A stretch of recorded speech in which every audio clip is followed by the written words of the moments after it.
नमस्कार. मी ऐकू येतंय लोकांना? कोणीतरी मला मेसेज टाकलात तर बरं होईल.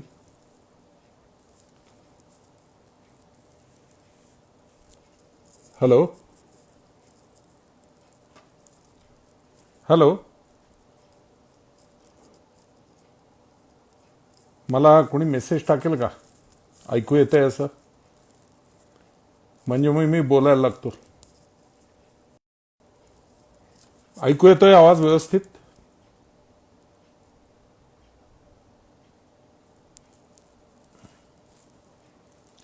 रणजित ना, तू ऐकू येतंय का माझं? मला फक्त येस म्हणून टाका कोणीतरी, म्हणजे मी सुरुवात होतो. हो. नमस्कार सर्व सावरकर प्रेमींचं पुन्हा एकदा स्वागत. या आगळ्या वेगळ्या लॉकडाऊनमध्ये आम्ही पुन्हा सावरकर या माध्यमातून आम्ही गेली काही वर्ष जे परीक्षक काम करतोय ते आपल्याशी वेगवेगळ्या विषयावरती बोलायला म्हणून आलेलो आहोत. आज डॉक्टर पिंपळखऱ्यांनी सावरकरवाद आणि गांधीवाद या विषयावर आपले काही विचार, काही वक्तव्य मांडलं. वाद या शब्दाचा त्यांनी वेगळा अर्थ घेतला थोडासा कदाचित, आणि याला वाद का म्हणताय, संवाद म्हणा. तर वाद याचा अर्थ ती प्रणाली, विचार प्रणाली, अशा अर्थी त्याला गांधीवाद किंवा सावरकरवाद म्हणलं जातं. काळाबरोबर दोन्हीची गरज आहे असंही त्यांनी बोलताना सुरुवातीला म्हणलं. किंबहुना त्यांनी आई आणि वडील अशा पद्धतीने विभागणी करून या विचारसरणीला कशा पद्धतीने मोठं केलं पाहिजे, दोन्हीची गरज कशी आहे, कुठल्या ठिकाणी कणखर राहावं, कुठल्या ठिकाणी नाही, असा विचार केला. सगळाच विषय इतिहासाशी निगडीत असल्यामुळे मला स्वतःला काही वेगळ्या गोष्टी बोलाव्याशा वाटतील. त्याचं कारण असं आहे, खरं तर अध्यक्षांनी अध्यक्षीय समारोप करताना जे भाषण मूळ वक्त्याचं झालेलं आहे त्याच्यावरती बोलावं अशी आपल्याकडे प्रथा आहे. पण अशा प्रथा मोडणाऱ्या माणसाविषयी आपण मुळात बोलत असल्यामुळे, ज्याने कणखर वेगळा विचार लोकांसमोर दिला, मलाही त्याला धरूनच काही गोष्टी बोलाव्याशा वाटतील. त्याचं कारण सावरकरांची जी काही साधारणतः 1928 पासनाची, म्हणजे महात्मा गांधींचा उदय या भारताच्या राजकीय पटलावर झाल्यानंतरची जी वक्तव्य आणि भाषणं आहेत, त्याचा एक समग्र उहापोह जर आपण घेतला तर त्याला अत्यंत समर्पक असं नाव सावरकरांच्या साहित्यामध्ये सावरकरांनी दिलेलं आहे. ते नाव आहे गांधी गोंधळ. खूप सुंदर आहे ते सगळं. मी काही त्यातल्या सगळ्या त्यांच्या भाषणांचा किंवा इतर गोष्टींचा उहापोह करणार नाही, पण काही गोष्टी मनापासून मला सांगाव्याशा वाटतात, काही वाचून दाखवाव्याशा वाटतात. थोडंसं मला जास्त वेळ मिळालेला आहे तर त्याचा थोडासा गैरवापर का होईना असं करून मी त्या विषयामध्ये थोडीशी जास्त आणखीन काही गोष्टी सावरकरांविषयी सांगण्याचा प्रयत्न करीन, ज्याच्यात अर्थातच गांधी हा विषयही आहेच आहे असं मला म्हणायचं आहे. उदाहरणार्थ एक गोष्ट अशी आहे की अहिंसात्मक सत्याग्रह या विषयावरती ज्या वेळेला गांधी बोलले होते, तेव्हा त्याच्यावरती बोलताना महात्मा गांधींच्या या सगळ्या विषयावरती सावरकरांनी एके ठिकाणी फार सुंदर स्वातंत्र्याचा मार्ग नावाचं जे भाषण त्यांनी केलं होतं, त्याच्यात फार सुंदर गोष्ट त्यांनी म्हणली होती. त्यांनी म्हणलं होतं की सत्यासाठी स्वतः काही एक प्रतिकार न करता स्वतःचे बलिदान सत्याग्रही देईल. त्यांनी हातामध्ये शस्त्र न धरणं हेच खऱ्या अर्थाने समर्पक उत्तर असेल असं आपण म्हणताय. पण मग आपण अहिंसेची नुकतीच एक व्याख्या केली होती, ती इतकी ताजी आहे की आपण पूर्वी काय बोललो होतो हे प्रसंग पडताच पूर्णपणे विसरून जाण्याची, किंवा एक पहाडी चूक झाली म्हणून स्वतःच मूर्ख ठरवून घेण्यास न कचरण्याची विसरवोळी कला ज्या आपणास उत्कृष्टपणे अवगत आहे, त्या आपणास देखील ती नाकारता किंवा विसरता येणे शक्य नाही. पिसाळलेली कुत्री मारावी किंवा नाही, का त्यांनाही घर जावयासारखे पाहुणचार करत पोषित बसणाऱ्या आणि येत्या जात्या माणसास चावून मारू देणाऱ्या अहिंसेचे पुण्य, या प्रश्नाचे उत्तर देताना गांधी आपण सांगितले होते की अधिकतर हिंसा टाळण्यासाठी जी अल्प हिंसा अपरिहार्यपणे करावी लागते ती धर्म होय. आणि त्याप्रमाणे पिसाळलेल्या कुत्र्यास बंदुकीच्या गोळ्या घालून जेव्हा मारण्यात आलं प्रत्यक्षामध्ये, तेव्हा जैन समाजातील हजारो लोकांनी सभा भरवून आपला तीव्र निषेध करून आपल्याला महात्मा म्हणण्यासही बंदी केली.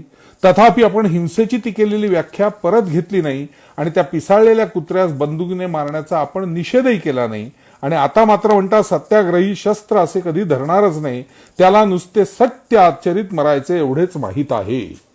हे किती चूक आहे असं ते म्हणतात. ते म्हणतात आपल्या देशाशी मित्रत्व जोडू इच्छिणाऱ्या शेकडो जर्मनांना त्यांचे हिंदुस्थानशी वैर नसतानाही सपासप कापून काढणे ही हिंसा नाही, पण जे आमचे पिढीजात शत्रू त्यांच्या विरुद्ध आत्मसंरक्षणासाठी शस्त्र ही मात्र हिंसा.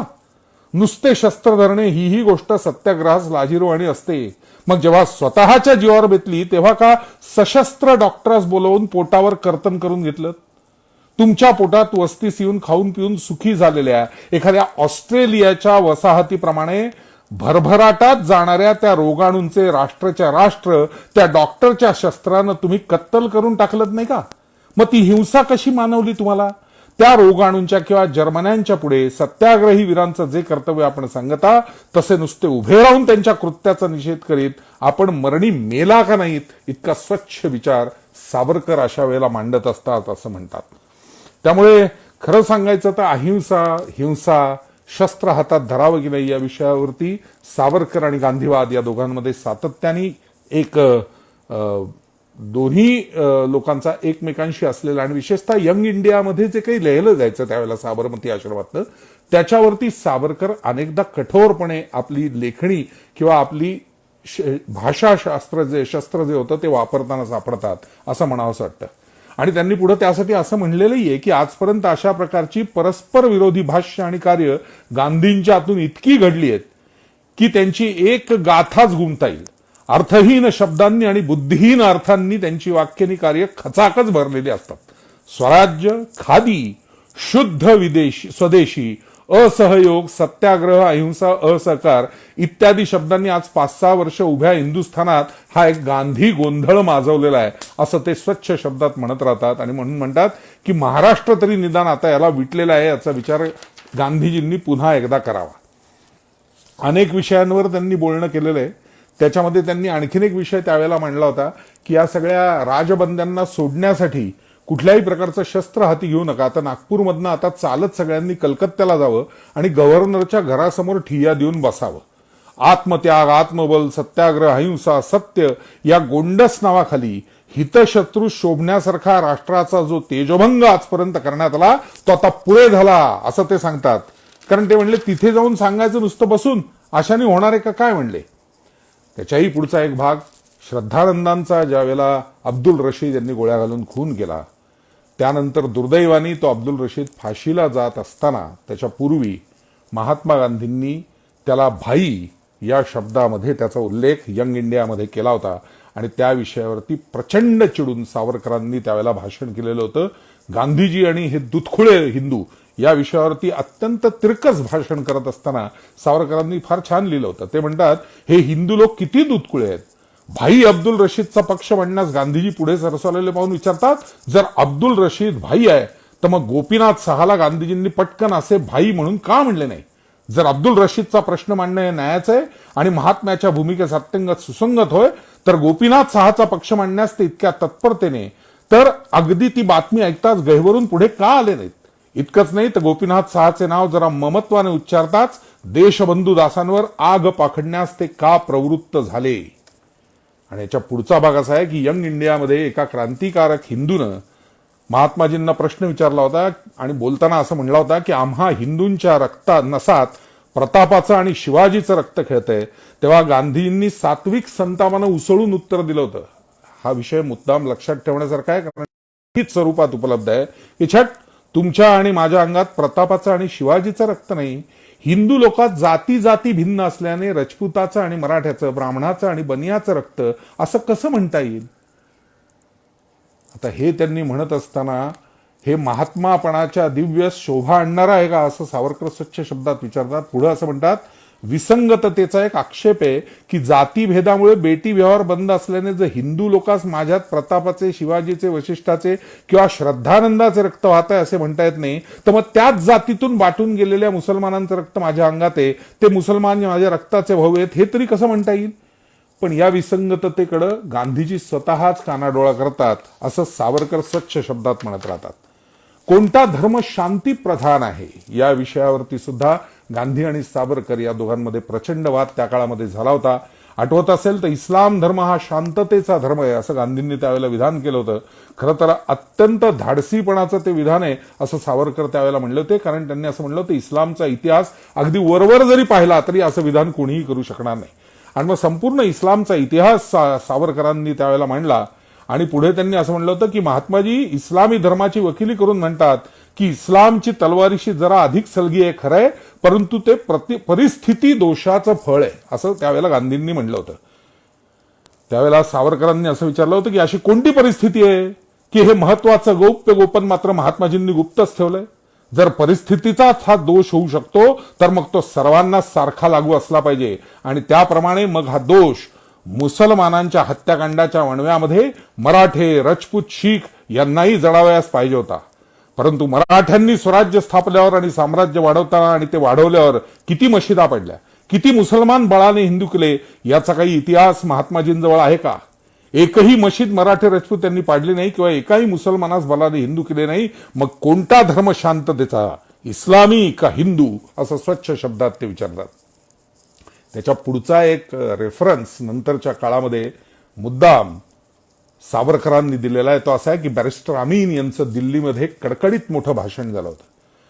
आणि त्या दिल्ली परिषदेमध्ये स्वच्छ शब्दात बॅरिस्टर अमीन यांनी त्यावेळेला असं म्हणलं होतं की प्रत्येक मुसलमानानं, ही साधारण 27 सालची घटना मी सांगतोय, म्हणजे अजून टप्प्याटप्प्याचं स्वातंत्र्य आणि या सगळ्या गोष्टी, मूळ स्वातंत्र्य जवळ 32 नंतर सुरू झाले, त्याच्या आधीचा हा विषय आहे. पण बॅरिस्टर अमीन यांनी दिल्लीच्या परिषदेत स्वच्छ शब्दात सांगितलं होतं की प्रत्येक मुसलमानानं पुढील 10 वर्षात कमीत कमी 3 हिंदू मुसलमान करावेत, म्हणजे जेव्हा स्वराज्य येईल तर ते मूळ इस्लामी राज्यच असेल. या विषयावर स्पष्ट इशारा देण्याचं नैतिक धैर्य गांधीजींना का स्फुरत नाहीये असा सवाल सावरकरांनी त्यावेळेला केला होता. आणि त्यांनी पुढे असं म्हटलं होतं, एखादा तेजस्वी आर्य समाजी या प्रकारच्या मुसलमानांच्या चौताल बढाईस उत्तर देऊ लागला म्हणजे मात्र त्या आर्य समाजावर एखाद्या मारक्या पंदोजीप्रमाणे चिडखोरपणे आपल्या लेखणीची करून तुटून पडण्यात त्यांना मोठा पुरुषार्थ वाटतो. हेच शल्य हिंदू लोकांच्या मनात बोचत असतं. गांधीजी महात्मे आहेत आणि म्हणून पक्षपातातीत आहेत हे आम्हाला कळतं, परंतु स्वजातीकडे झुकणं याला जसं पक्षपात हे नाव आहे तसंच परज्ञातीकडे झुकणं यालाही पक्षपात हेच नाव शब्दकोशामध्ये आहे, इतकं स्वच्छ शब्दात ते बोलतात. ब्रिटिशांचे स्वतः गांधी कैवारी होते याविषयीचे सुद्धा अनेक गोष्टी मँचेस्टर गार्डियन पासून ते त्यावेळेच्या सगळ्या म्हणजे पायोनियर सारखं जे वर्तमानपत्र आहे त्याच्यामध्ये ज्या ज्या गोष्टी छापून आल्या होत्या त्या सगळ्या विषयावरती सावरकरांनी अनेकदा लिहिलेलं आहे. 6 वर्षाची शिक्षा लोकमान्यांनाही झाली, 6 वर्षाची शिक्षा गांधींनी नाही झाली. पण गांधीजींना 2 वर्षातच सोडून दिलं. पुढं रेल्वे प्रवासापासून त्यांच्या आरक्षित डब्यांपासून सगळ्याची व्यवस्था कशा पद्धतीने ब्रिटिशांनीच केली.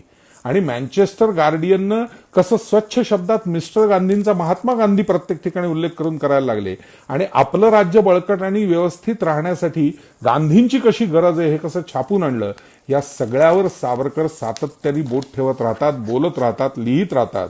Independence is my birthright असं ज्या वेळेला खऱ्या अर्थाने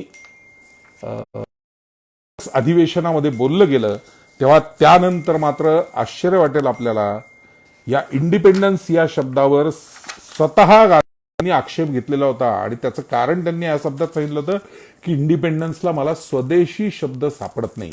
या विषयावर सावरकर काय बोलले ते सांगीनच, पण सावरकरवाद आणि गांधीवादामध्ये आपण जो विचार मांडलाय त्या विचाराशी प्रामाणिकपणे आपण त्या विचाराचा पाठपुरावा करणं, त्याच्या बरोबर राहणं हे जसं सावरकरांचं दिसतं तसं सातत्याने आपले विचार बदलत राहण्याचं एक धोरण मात्र गांधीजींच्या बाबतीत दिसत राहतं.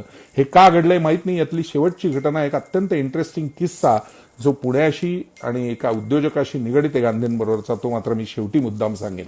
पण यतींद्रदासांना ज्यावेळेला फाशीची शिक्षा झाली त्यावेळेला यतींद्रदासांविषयी एकही शब्द दुर्दैवाने यंग इंडियामध्ये छापून आला नव्हता. या विषयावर प्रचंड गोंधळ जगभर झाला. भारतामध्ये, आयर्लंडमध्ये अनेक ठिकाणी श्रद्धांजलीच्या सभा झाल्या, त्यांच्याविषयी एक हुतात्मा म्हणून गौरवलं गेलं. आणि हे सगळं कळल्यानंतर शेवटी नाईलाजास्तव यतींद्रनाथ हे अपराधी नव्हते एवढं एकच वाक्य, ते सुद्धा हुतात्मा म्हणलं गेलेलं नाही, यंग इंडियामध्ये महात्मा गांधींनी छापलेलं आपल्याला दिसतं. आणि त्याच्यावरती सुद्धा चिडून शेवटी अत्यंत कठोरपणे आपली लेखणी चालवत त्यावेळेला सावरकरांनी लिहिलं होतं की यतींद्रनाथ अपराधी नव्हता. वा, केवढं महत्वाचं सर्टिफिकेट, प्रमाणपत्र गांधीजींनी यतींद्रांना दिलं. कोणत्याही पान विक्यास, विडी विक्यास, भिकाऱ्यास, हमालास, पोलिसास, ट्राम हाक्यास हे असलं तू गुन्हेगार नाहीस असं मिळणारं प्रमाणपत्र यतींद्रालाही मिळालं हे तरी काही कमी भाग्य आहे का? कारण बिचाऱ्या गोपीनाथ साहाला तर इतकंही प्रमाणपत्र मिळालं नाही.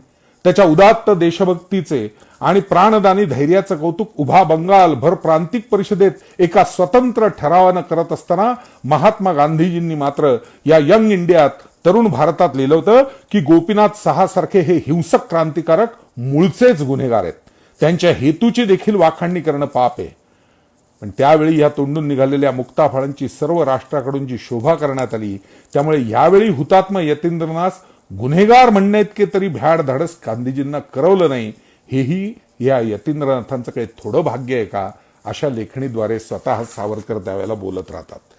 मीरजच्या क्रांतिकारकांचा खटला ज्यावेळेला खूप गाजला त्यावेळेला झाडून सगळ्या पुढाऱ्यांनी, त्यावेळेचा इतिहास ज्यांनी वाचला आहे त्यांना आठवत असेल की त्यांनी सगळ्यांनी या मीरजच्या खटल्यातले जे क्रांतिकारी होते त्यांच्या बचावासाठी एक निधी संकलन करायचं असं देशभर त्यावेळेला जाहीर केलं होतं.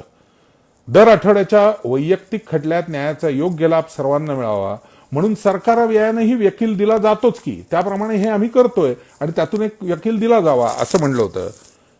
एवढ्या मोठ्या राष्ट्रीय खटल्यात इतक्या देशभक्त देशसेवकांच्या समर्थनार्थ सार्वजनिक निधी उभारण्यात काहीही वावगं नाही असं इंग्रज सरकारला सुद्धा त्याच्या विरोधात जाऊन कधी काही म्हणावं असं वाटलं नव्हतं. पण गांधीजींनी मात्र त्यावेळेला मीरज खटल्यासाठी निधी उभारण्यास सहाय्य तर केलं नाहीच, उलट हे कृत्य करू नये असं मत दिलेलं होतं. पण गांधीजींचं हे विक्षिप्त मत त्यावेळेला कोणालाही पसंत पडलं नाही आणि त्यामुळे असेल कदाचित प्रचंड मोठ्या प्रमाणावरती निधी गोळा केला गेला. आणि आपण एवढा विरोध करूनही एवढा मोठा निधी आता गोळा झालेलाच आहे, तर मग आता आपण काय करू शकणार असं म्हणल्यानंतर गांधीजींनी शेवटी त्याच्यावरती केलेली मखलाशी फार गंमतशीर आहे. सावरकरवाद गांधीवादात ज्या वेळेला फरक येतो तो कुठे येतो ते कळेल म्हणून मुद्दाम सांगतोय.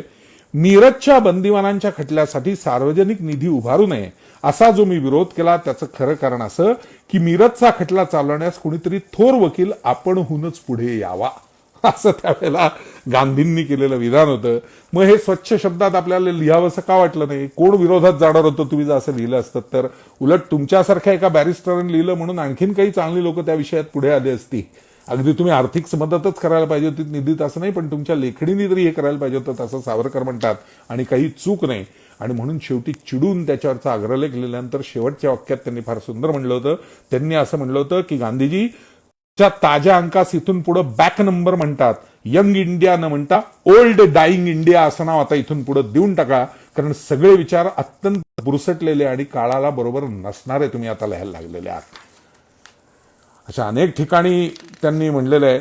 पण स्वातंत्र्य या विषयावर जे मी मगाशी म्हणलं की ऍब्सोल्यूट पॉलिटिकल इंडिपेंडन्स हे ध्येय आपलं असावं असं काँग्रेसने ठरवल्यावर मला इंडिपेंडन्स या शब्दाला स्वदेशी शब्द सुचत नाहीये, म्हणून मला हा शब्द किंवा हे एकूणच काँग्रेसचं आत्ताचं वर्तन हे मान्य नाही असं त्यावेळेला महात्मा गांधींनी म्हणलं.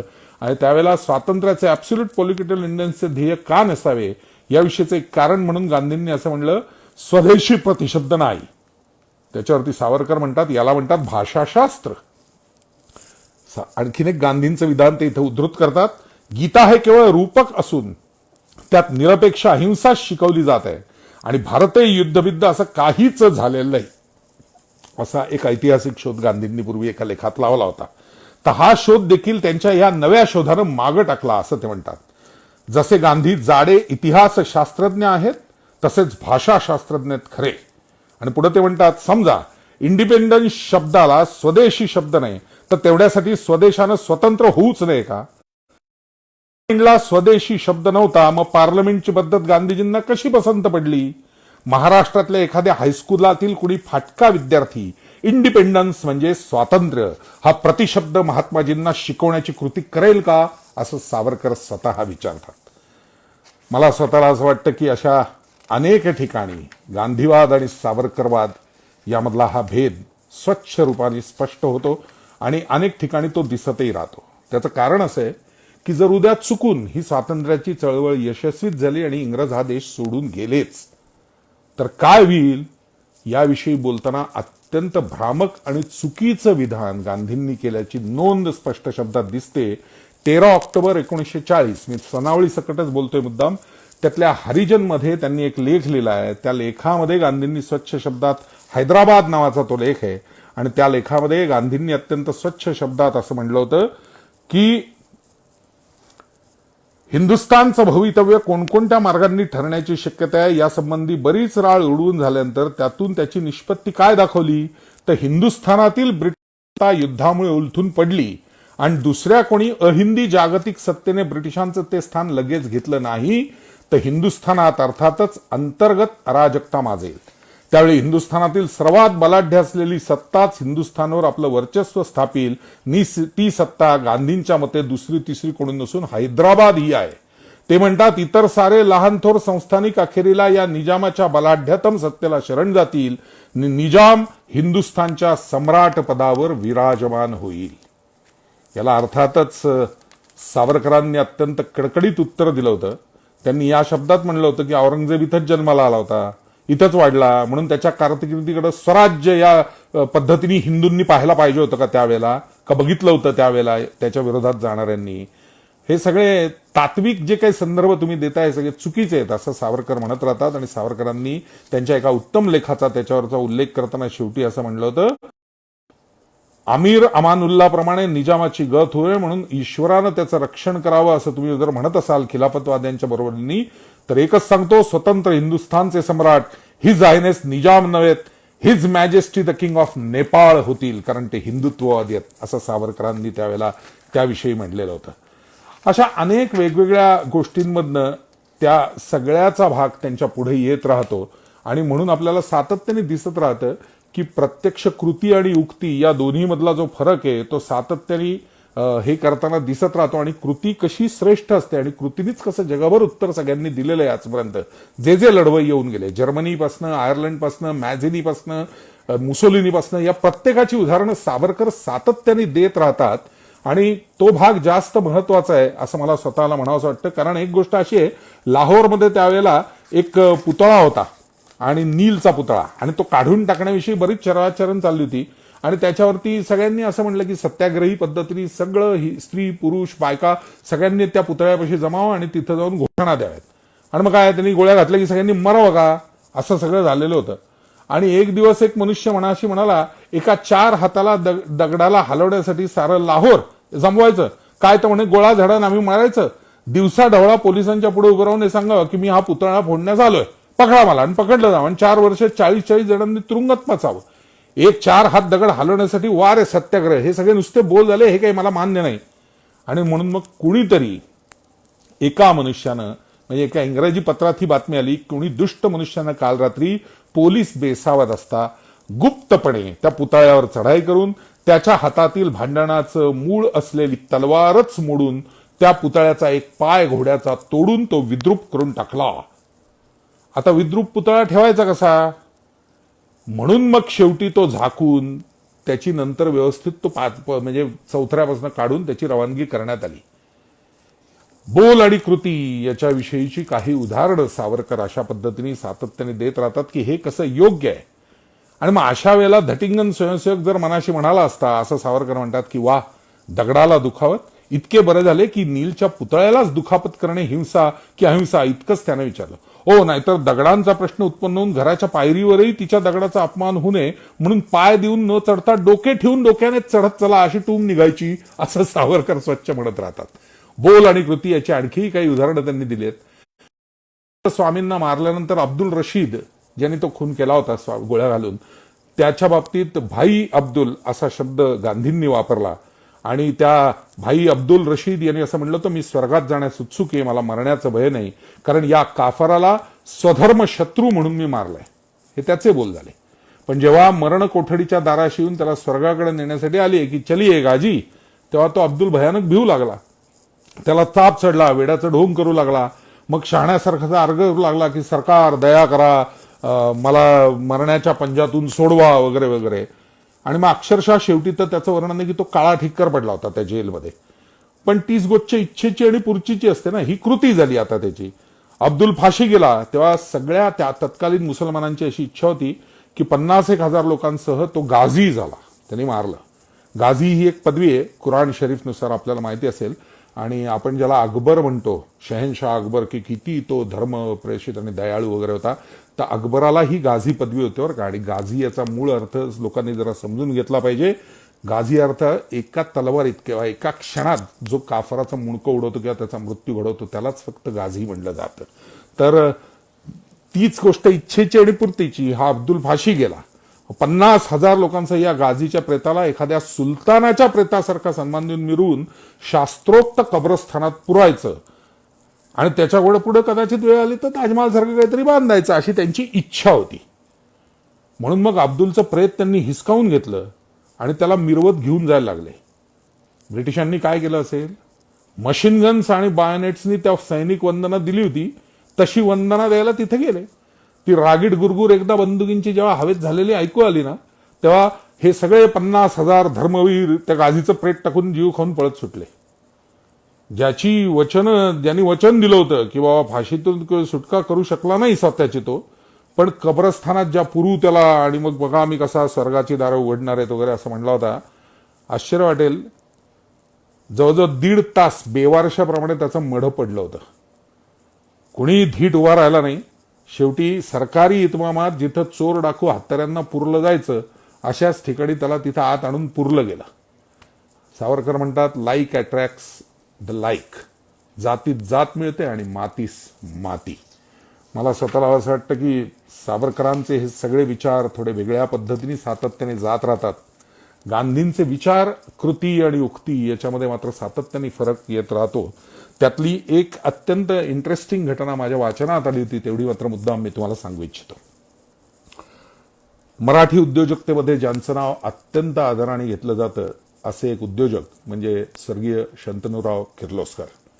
कालापुढती 4 पावले नावाचं त्यांचं एक अत्यंत उत्तम पुस्तक, आत्मचरित्र किंवा चरित्र, सतीभावांनी लिहिलेलं प्रसिद्ध आहे. त्याच्यात ही घटना लिहिली आहे की एकाच वेळेला सत्याग्रह, स्वदेशी आणि त्या काळात सावरकरांनी एक महात्मा गांधींनी एक उच्चार असा केला होता की मी आता राजकारणात न पडता खादीच्या विधायक कामास स्वतःला वाहून घेणार आहे.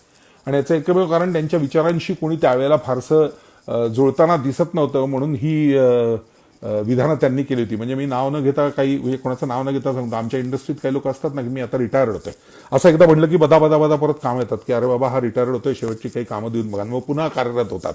तशाच पद्धतीचा हा भाग होता. आणि सावरकर नंतर खरंच पुन्हा कार्यरत गांधी झाले हे सांगत राहतात की अशा विधानानंतर त्यांनी काहीच तसं काही केलं नाही विधायक काम वगैरे, आणि पूर्ण राजकारणातच ते राहिले. तर राजकारणात राहिले त्या काळामध्ये स्वदेशीची चळवळ मोठी करण्यासाठी म्हणून त्यांनी घरच्या मोडक्या तोडक्या इतर सगळ्या ज्या काही वस्तू असतील अशातनं घराघरात कसे सूतकताई करण्यासाठी चरखा तयार करण्याआधी याचं एक उत्कृष्ट मॉडेल बनवावं अशी एक स्पर्धा संपूर्ण हिंदुस्थानात जाहीर केली. वेगवेगळ्या मुलांनी, लोकांनी त्याच्यामध्ये भाग घेतला होता. त्याच्यात शंतनूराव किर्लोस्करांनी भाग घेतला होता. आणि अर्थातच एक स्वतः यांत्रिकी डोक्याचे इंजिनियर लक्ष्मणराव किर्लोस्करांचे चिरंजीव, अत्यंत हुशार, त्यामुळे त्यांनी जे काही ते मॉडेल बनवलं होतं ते model one of the best model होतं. आणि त्यामुळे ते मॉडेल साबरमतीच्या आश्रमामध्ये तिकडे गेलं शेवटी. आणि मग जी काही स्पर्धा ती होती त्या स्पर्धेमध्ये जी काही फायनलला आलेली काही 8-10 मॉडेल्स होती त्या सगळ्यांचं गांधीजींनी परीक्षण केलं. आणि आपल्या सेक्रेटरींना वगैरे सगळ्यांना विचारलं की कोणाकोणाची आहेत नावं सांगा मला. मग हे याचं आहे, हे त्याचं आहे, त्याचं आहे. तर त्यांना सगळ्यात उत्तम दिसलेलं मॉडेल अर्थातच इंजिनिअरिंग डोक्याचे असलेलं शंतनूराव किर्लोस्करांचं होतं. त्यांनी विचारलं हे कोणाचं आहे. आणि एक शंतनू किर्लोस्कर नावाचा महाराष्ट्रातल्या, पश्चिम महाराष्ट्रातल्या भागातला एक मुलगा आहे, त्यांनी हे मॉडेल पाठवलेलं आहे. ते म्हणले हो का, अरे वा, काय करतो हा मुलगा. तर ते म्हणले त्याच्या वडिलांची एक फॅक्टरी आहे, भांडवलशाह आहेत चांगले, लक्ष्मणराव किर्लोस्कर त्यांचा मुलगा आहे. म्हणले एका मोठ्या भांडवलशाहाचा मुलगा आहे का. नाही, मग या मॉडेलला बक्षीस नका देऊ, पण याला मला भेटायला इथे एकदा बोलवून घ्या. आणि मग शंतनूरावांनी त्यांच्या पुस्तकात लिहिलंय की त्यांना योग्य वेळेला भेटायला बोलवलं गेलं. शंतनूराव भेटायला त्या साबरमतीच्या आश्रमात गेले. ते म्हणले एकूण 3 दिवस माझा मुक्काम होता. पहिल्या दिवशी काही मला गांधीजींची माझी भेट झाली नाही. दुरून दुरूनच मला दिसले प्रार्थनेला जाताना, घाईघाईने कुठेतरी त्यांच्या कुटीमध्ये जात असताना. अनेक जाडीबरडी खादी घातलेली माणसं, जवळजवळ गांधीवाद अंगावर पांघरून घेतला, हे त्यांचं वाक्य आहे, अशा पद्धतीने हिंडताना मला तिथं दिसत होती. दुसऱ्या दिवशी मला दुपारी 4 नंतर कुटीमध्ये भेटण्याची वेळ दिलेली होती. त्याप्रमाणे मी तिथे गेलो, नमस्कार करून बसलो. गांधीजी म्हणले की अतिशय अप्रतिम, फार सुंदर तू ते जे काही मॉडेल बनवलेलं आहेस आणि चित्र त्याचं आणि त्याची सगळी हे दाखवलेली आहेस, कशा पद्धती ते घरात बनवता येईल, अतिशय अप्रतिम, मला फार भावलं. तर म्हणे मी ऐकून घेत होतो आणि मी विचारलं, मग एवढं जर ते चांगलं होतं तर मला बक्षीस का नाही मिळालं? त्याच्यावरती गांधींनी त्याला दिलेलं उत्तर असं होतं की अरे, माझ्या स्वप्नातल्या चरख्याशी तुझा चरखा जुळत नव्हता म्हणून. त्याच्यावरती तरुण शंतनूराव असं म्हणले की मग तुमच्या स्वप्नातल्या चरख्याचा ब्लूप्रिंट द्या, मी तो बनवून दाखवतो तुम्हाला. त्याच्यावरती काहीच उत्तर न देता गांधीजींनी मात्र त्याच्याकडे बघून, त्याच्या डोळ्यात, म्हणे माझ्या डोळ्यात बघून ते बोलायला लागले की अरे, का भांडवलशाहाचा तू मुलगा आहेस आणि या पद्धतीने तू काम करतोयस, तर पुढे जाऊन तुला काय करायची इच्छा आहे ते सांग. तर त्याच्यावरती शंतनूरावांनी उत्तर असं दिलं की आपला देश शेतीप्रधान आहे, हे आपण सगळेजण जर मान्य करत असू तर जास्तीत जास्त शेती ओलिताखाली आली तरच चांगली शेती होऊ शकेल. पण तेवढं पाणी आज शेतीला पुरवता येत नाहीये, त्याचं कारण रहाट, आणि मग ते पखालीतनं आणि त्या रहाटाने बैल ओढणार आणि हे सगळं, त्याच्यात खूप वेळ जातो घागरीतनं आणि त्या बोरीमध्ये पाणी ओतणं वगैरे वगैरे, आणि ते प्रवास करत तिथपर्यंत जाणार.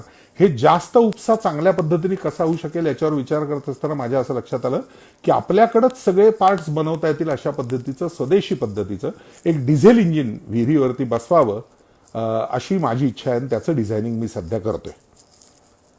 ऐकून जरा चमत्कृती हावभाव करून गांधीजींनी त्याला असं विचारलं की अरे, पण तू असं जर केलंस तर किती कुटीरोद्योग बंद पडतील. म्हणजे ती दोरी बनवणारा तो जो असतो त्याचा उद्योग कासाराचा बंद पडेल, ते सगळं रहाट बनवणारा जो लोहार असतो त्याचा उद्योग बंद पडेल, ते लाकडी सगळे करतात त्या सुताराचा उद्योग बंद पडेल, ते पखाल संपूर्ण जी कातड्यापासून तयार करतात त्यांचा उद्योग बंद पडेल. अशा किती लोकांचा पोट तू एका क्षणाला मारणार आहेस. ते एका असं कसली आली स्वदेशी, आणि याच्यातनं तू जास्त पैसे नफा कमवणार, तू परत गब्बरोत जाणार, म्हणजे एक वर्ग पुन्हा गरीब होत राहणार आणि तू मात्र प्रचंड मोठा होत राहणार, हे काही बरोबर नाही. त्यावेळेला शंतनूराव म्हणले, मी धाडसानी प्रश्न त्यांना एवढाच विचारला, इथल्या छोट्या स्क्रू पासून ते प्रत्येक त्यातल्या स्प्रिंग पासून प्रत्येक गोष्ट इथल्याच कॉम्पोनंट सगळे बनवून जर ते मशीन बनवणं हे स्वदेशीत बसत नसेल तर मग साबरमतीतल्या 3 विहिरी मी कालपासून बघतोय त्याच्यावरती इंग्लंडच्या मायर्सची इंजिनं बसवलेली आहेत पाणी खेचण्यासाठी, ती का?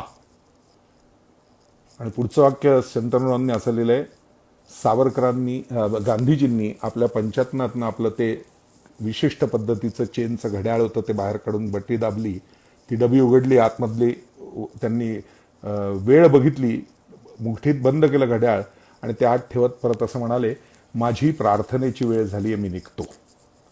आणि माफ करा, शंतनूरावांचं पुढचं वाक्य असं आहे, ते प्रार्थनास्थळी निघून गेले, मी आश्रमातून बाहेर पडण्यासाठी चालायला लागलो आणि त्यानंतर परत कधीही माझी पावलं त्या दिशेला वळली नाहीत आणि त्या विचाराकडे वळली नाहीत. मला स्वतःला असं वाटतं की त्या काळात जाऊन त्याची उत्तरं शोधावीत वगैरे, हे अशा पद्धतीचे अनेक बुद्धिवादी प्रयत्न आजच्या काळात सांगितले जातात. पण मुळातच कृतीनीच या जगामध्ये ज्या ज्या गोष्टी उत्तम घडलेल्या आहेत त्या घडलेल्या दिसल्या आहेत आपल्याला.